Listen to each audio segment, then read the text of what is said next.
Le signifié, pour résumer ma pensée épistémologique, n'a pas besoin du signifiant pour exister. Pourquoi? Parce que le signifié, ça s'appelle comme ça, ouais, autrement. Le signifié, c'est ce que je vois, c'est ce qui est devant mes yeux.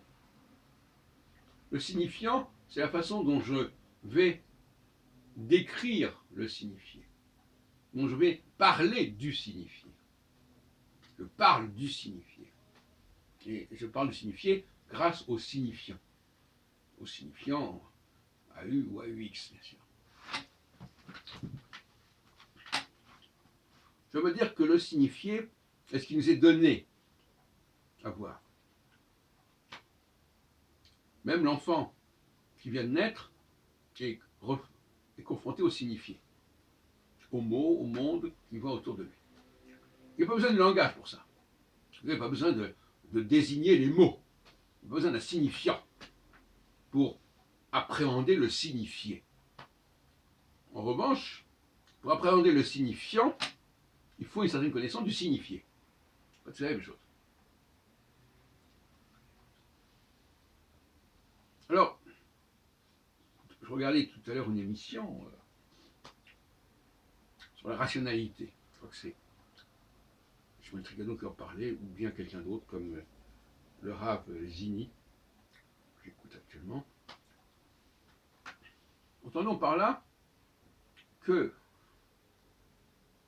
le signifié, il n'a pas besoin d'explication. Pas besoin de raison, parce que rationalité, ça renvoie au mot raison. Pas besoin de donner les raisons pour lesquelles les choses sont comme elles sont.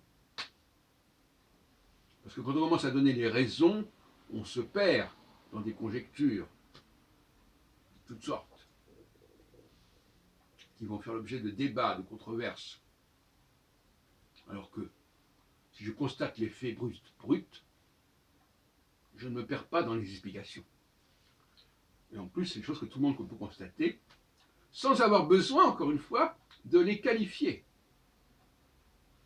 Quand les gens vont voir un match de foot, c'est d'ailleurs la raison pour laquelle ils vont voir un match de foot, tout le monde regarde, il y a des dizaines de milliers de personnes qui regardent le match, soit directement, soit à la télévision, etc. Eh bien, on voit les choses, on voit ce qui s'est passé.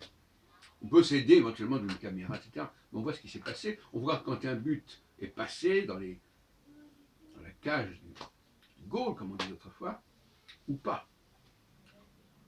Pas besoin de faire de longs commentaires.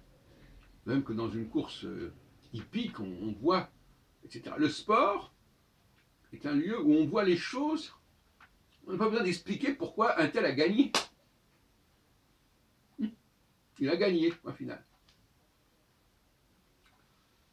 C'est pour ça que les gens, le sport est une soupape de sécurité parce qu'il nous permet de revenir au signifié sans passer par le signifiant, sans passer par le commentaire, sans passer par la traduction, l'explication.